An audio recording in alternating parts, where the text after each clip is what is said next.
Aminin mo, ilang beses ka nang lumipat ng pwesto dahil lang takot kang sumabit. Ilang magagandang istruktura sa ilalim ng tubig ang nilayuan mo dahil lang sa tingin mo sakit lang sa ulo ang dala niyan.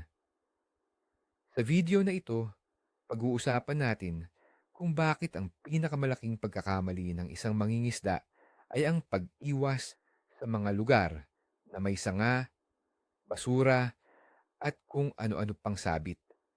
Ipapakita ko sa inyo kung bakit ang mga lugar na ito na kinatatakutan ng marami ay siya palang pinakamagandang tirahan ng mga isdang tropeyo. Handa ka na bang malaman ng sikreto na baka ayaw ipaalam sa iyo ng iba? Sa tingin mo, tama ba na iwasan ang mga sabit? I-comment mo sa ibaba ang iyong opinyon ngayon pa lang. Lahat tayo, lalo na nung nagsisimula pa lang, tinuruan na iwasan ng sabit. Sayang sa lure, sabi nila. Nakakainis magtanggal, sabi ng iba.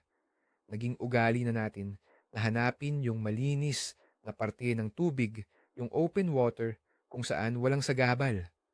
Kasi mas madali, mas komportable. Pero sa pangingisda, ang komportable ay kalaban ng malaking huli. Itong pag-iisip na ito ang naglilimita sa atin at sa potensyal ng ating huli sa loob ng maraming taon. Nasanay tayo sa ideya na ang pangingisda ay dapat simple at walang abala. Pero ang totoo, ang pinakamalalaking gantimpala ay laging nasa mga lugar na nangangailangan ng kaunting hirap at diskarte. Unang-una, kailangan nating intindihin ang isip ng isda. Isipin mo na isa kang malaking isda, isang tropeyo. Ikaw ang target ng lahat ng mas malalaking isda, ng mga ibon, at syempre, nating mga mangingisda. Saan ka pupunta para maging ligtas? Sa gitna ng lawa kung saan kitang-kita ka ng lahat? O sa isang lugar na puno ng nakatumbang puno, mga sanga at halaman kung saan pwede kang magtago at magabang ng iyong pagkain? Ang sagot ay simple. Ang mga isda, lalo na ang mga matatalino at malalaki, ay laging naghahanap ng cover o kanlungan. Ito ang kanilang bahay, ang kanilang kuta. Kaya sa tuwing iniiwasan mo ang mga lugar na iyon, para mo na ring iniiwasan na kumatok sa kanilang mga bahay. Naghihintay ka sa labas ng bakuran habang sila ay nasa loob lang, nagpapahinga. Pag-usapan naman natin ang tinatawag na ambush point. Ang mga predatory na isda tulad ng dalag, bass, o kahit malalaking tilapia ay hindi nag-aaksaya ng enerhiya sa paghabol ng biktima sa open water. Sila ay mga matatalinong mga ngaso. Nagtatago sila sa likod ng isang sanga, sa ilalim ng water lily, or sa tabi ng isang lumang gulong na itinapon sa ilog. Mula sa kanilang taguan, bigla silang susugod para dakmain ang anumang maliliit na isda o hipon na dumaan. Kaya kapag tinatapon mo ang iyong pain sa malinis na tubig, malayo sa mga estrukturang ito, ang pain mo ay parang isang taong sumisigaw sa gitna ng disyerto. Walang nakikinig, walang pumapansin. Kailangan mong ihatid ang pain mo sa mismong pintuan ng kanilang lungga. Ngayon, isipin mo ang isang tipikal na araw sa pangingisda. Nakakita ka ng isang malaking puno na nakatumba sa tubig. Ano ang unang reaksyon mo? Nako, sabit dyan. Kaya ang gagawin mo, itatapon mo ang pain mo sa gilid lang nito. Mga ilang metro ang layo. Umaasa ka na may isdang lalabas mula sa ilalim ng puno para habulin ang pain mo. Pero isipin mo ulit, kung ikaw ang isda na komportabling nakatago sa ilalim niyan, lalabas ka pa ba para lang sa isang pain na malayo naman? Malamang hindi. Ang totoong tropeyo, ang matalinong isda, ay hindi aalis sa kanyang comfort zone. Ikaw ang dapat pumasok sa danger zone nila. Kailangan mong lakasan ng iyong loob at itapon ang pain mo sa pinakamalapit na pwedeng paglapagan sa tabi mismo ng mga sangang iyon. Ang isa pang dahilan Kung bakit mahalaga ang mga istrukturang ito ay dahil ito ay isang buong ecosystem. Hindi lang malalaking isda ang nandoon. Ang mga maliliit na isda, hipon, at iba pang organismo ay doon din nagtatago mula sa mga predator. At kung nasaan ang pagkain, nandoon din ang mga kumakain. Ang mga sanga at halaman ay parang isang malaking buffet table. Kapag nandoon ka, para kang nag-aalok ng pagkain sa isang lugar kung saan nagugutom at nag-aabang na ang mga customer mo. Samantalang sa open water, para kang nagtitinda sa lugar na walang dumadaan. Kailangan mong maunawaan na ang food chain ay nagsisimula at nagtatapos sa mga lugar na mayroong kanlungan. Alam ko ang iniisip mo. Paano naman ang mga mamahaling luri ko? Sayang naman kung masasabit lang. Ito ang mentalidad na kailangan nating baguhin. Magkano ba ang isang lure? 500? 1,000? Ngayon, tanungin mo ang sarili mo, magkano ang halaga ng experience na makahuli ng pinakamalaki mong isda? Hindi matutumbasan ng pera. Kailangan mong tanggapin na ang pagsabit at pagkawala ng pain ay kasama sa laro. Parte ito ng puhunan para sa isang karanasang hindi mo malilimutan. Isipin mo na lang na ang bawat nasasabit na pain ay isang bayad para sa aral na natututunan mo tungkol sa lugar na iyon. Isipin mo rin ang fishing pressure. Aling lugar ang mas madalas pinupuntahan at pinagtatapunan ng pain ng mga mangingisda? Siyempre, yung mga lugar na madaling pagtapunan, yung open water. Dahil dito, ang mga isda sa mga lugar na ito ay mas sanay na at mas mailap sa mga pain. Samantala, ang mga isda na nakatira sa mga sanga-sanga at masusukal na parte ay bihirang makakita ng pain. Mas agresibo sila. Mas hindi sila mapili. Sila ang mga isdang hindi pa edukado. Kaya kapag nagawa mong maihatid ang iyong pain sa harap nila, malaki ang tsansa na atakihin nila ito ng walang pag-aalinlangan. Ikaw ang magiging unang guro nila. Huwag nating kalimutan ng mga basura. Oo, basura. Nakakalungkot mang isipin, pero ang mga itinapong gulong, drum, o kahit mga lumang appliances sa ilalim ng tubig ay nagiging artificial reef. Nagbibigay ito ng kanlungan at istruktura sa lugar na dati ay patag lang. Para sa mga isda, walang pinagkaiba ang isang sanga ng kahoy sa isang piraso ng bakal. Ang mahalaga sa kanila ay mayroon silang matataguan. Kaya sa susunod na makakita ka ng sinyalis ng basura sa isang lugar, huwag mo itong pandirihan.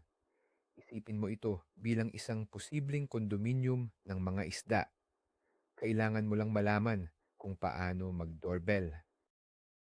Ang lilim o shade ay isa pa sa mga napakahalagang bagay. Ang mga isda, lalo na sa tanghaling tapat, ay umiiwas sa direktang sikat ng araw. Ang mga nakatumbang puno, makakapal na water lily, o kahit mga tulay ay nagbibigay ng perpektong lilim. Dito sila nagpapahinga at nag-iipon ng lakas. Ang pagcast sa open water sa ilalim ng tirik na araw ay kadalasang walang silbi. Pero subukan mong itapon ang pain mo sa pinakamadilim na parte ng lilim sa ilalim ng isang istruktura. Magugulat ka sa bilis ng pag-atake. Ang lilim ay hindi lang proteksyon sa init, ito rin ay nagbibigay sa kanila ng advantage sa pag-ambush dahil mas hindi sila nakikita ng kanilang biktima.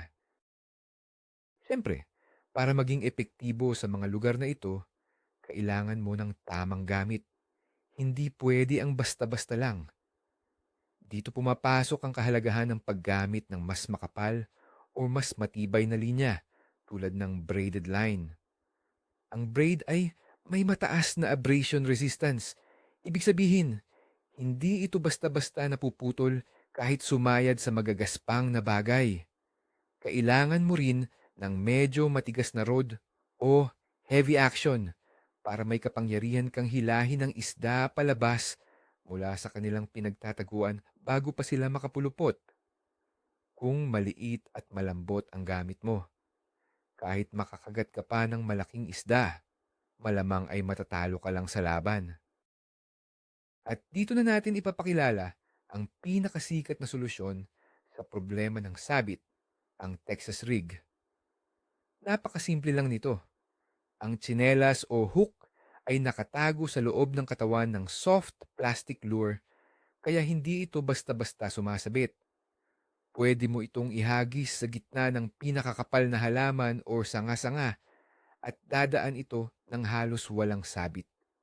Ang Texas rig ang magiging pinakamatalik mong kaibigan sa pag-explore ng mga lugar na dati mong kinatatakutan. Kung hindi mo pa alam kung paano ito gawin, maraming video online na nagtuturo nito. Pag-aralan mo ito at magbubukas ito ng isang bagong mundo para sa iyo. Bukod sa Texas rig, mayroon ding tinatawag na weedless hooks. Ito ay mga hook na may special na harang or guard para hindi kumapit sa mga halaman or sanga. Pwede mo itong gamitin sa iba't ibang klase ng pain tulad ng mga palaka o kahit minsan sa mga hard baits. Ang paggamit ng mga gamit na weedless or snagless ay isang malaking investment. Imbes na bumili ka ng 10 ordinaryong pain, pumili ka ng 2 o 3 dekalidad na weedless lure. Mas makakatipid ka sa katagalan dahil mas bihira kang mawawalan ng pain at mas marami kang lugar na mapapangisdaan. Ang pinakamahalagang pagbabago ay dapat mangyari sa isip mo.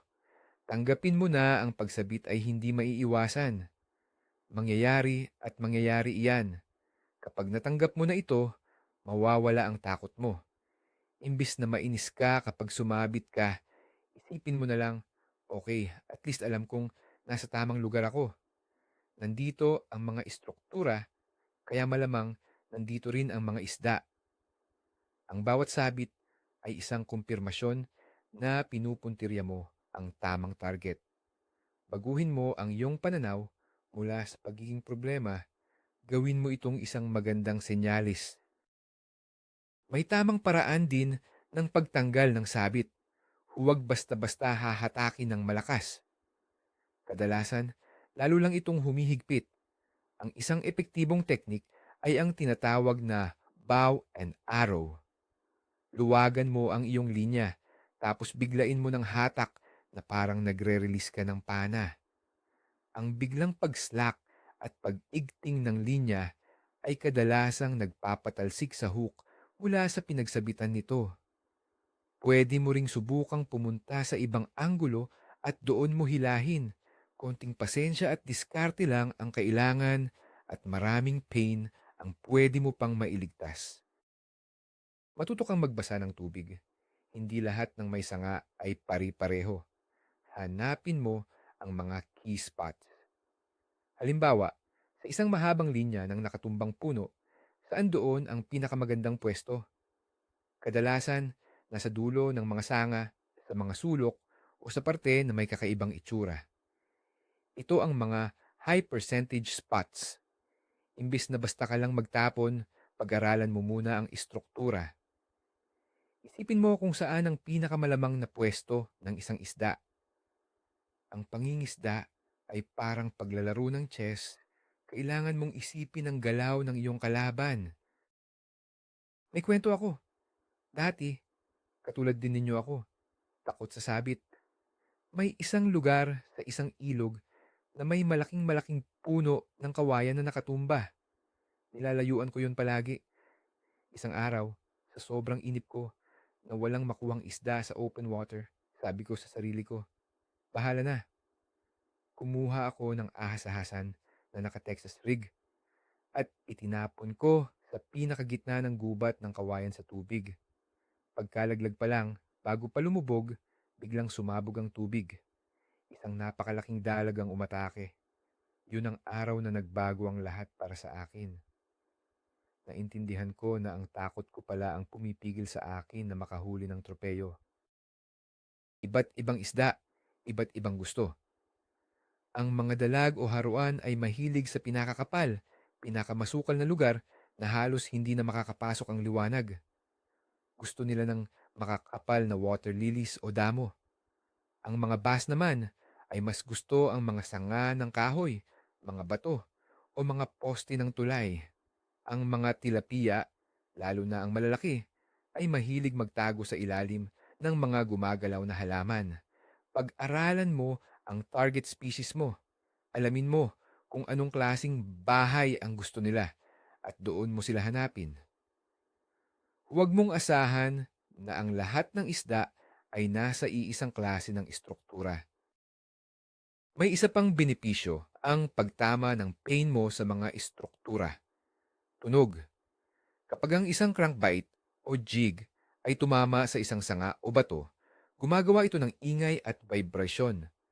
Para sa mga isda, ito ay parang tunog ng isang nasugatang isda or hipon. Ito ay isang reaction strike. Kahit hindi gutom ang isda, aatakehin niya ito dahil sa biglaang gulat or kuryosidad. Ito ang dahilan kung bakit maraming mangingisda ang sinasadyang ibangga ang kanilang pain sa mga nakalubog na kahoy. Ginagamit nila ang istruktura hindi lang bilang target, kundi bilang instrumentong pantawag ng isda. Isipin mo ang pagkakamali ng perfect casting. Marami sa atin ang gustong-gusto yung perpektong hagis sa gitna ng kawalan, yung walang sabit, walang sagabal. Pero ang totoo, ang pinakamagandang cast ay yung imperfect cast. Yung hagis na halos sumayad na sa sanga. Yung hagis na bumagsak sa isang maliit na butas sa gitna ng mga water lily. Iyon ang mga hagis na nangangailangan ng kasanayan at katapangan. At yun din ang mga hagis na nagbibigay ng pinakamalaking isda. Itigil mo na ang paghahanap ng perpektong cast at simulan mong hanapin ang pinaka-epektibong cast. Panahon na para tingnan mo ulit ang iyong mga dating fishing spot. Yung lugar ba na dati mong sinukuan dahil palagi kang sumasabit? Baka iyon pala ang pinakamagandang spot mo. Balikan mo yon, pero ngayon, armado ka na ng bagong kaalaman at tamang gamit. Subukan mong i-apply ang mga natutunan mo. Gamit ang weedless setup, i-explore mo ang bawat sulok ng lugar na iyon. Baka magulat ka na ang lugar na tinuring mong basura ay isa palang treasure chest na naghihintay lang na mabuksan. At bilang panghuli, ang pinakamahalagang aral dito ay ito. Ang paglago sa pangingisda man o sa buhay ay nangyayari sa labas ng ating comfort zone. Habang nananatili tayo sa madali at pamilyar na open water, limitado lang ang ating mahuhuli. Pero sa oras na maglakas loob tayong pumasok sa mahirap, sa masabitin, at sa delikadong lugar, doon natin matatagpuan ang mga tropeyo.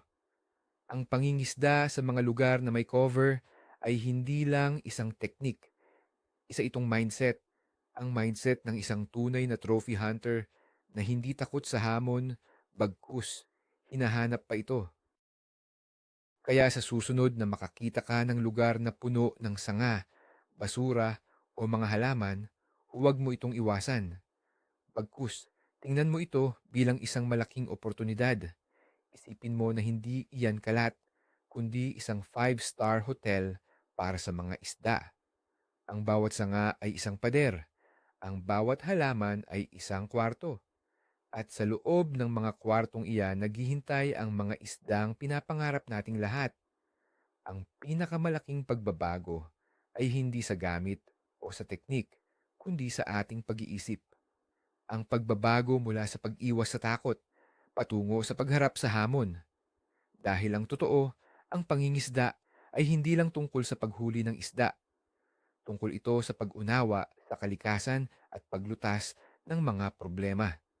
At ang pinakamalaking isda ay laging nasa pinakamahirap na problema. Maraming salamat sa panunood. Kung may natutunan ka sa video na ito, pakipindot naman ang like button at mag-subscribe ka na rin. At ito ang tanong ko para sa inyo na gusto kong sagutin ninyo sa comments. Ano ang pinaka nakakainis na sabit na naranasan ninyo? At pagkatapos mapanood ito, babalikan nyo ba ang lugar na iyon para subukan ulit? Hanggang sa muli, mga ka-anglers, tandaan kung saan may sabit, may huling sulit.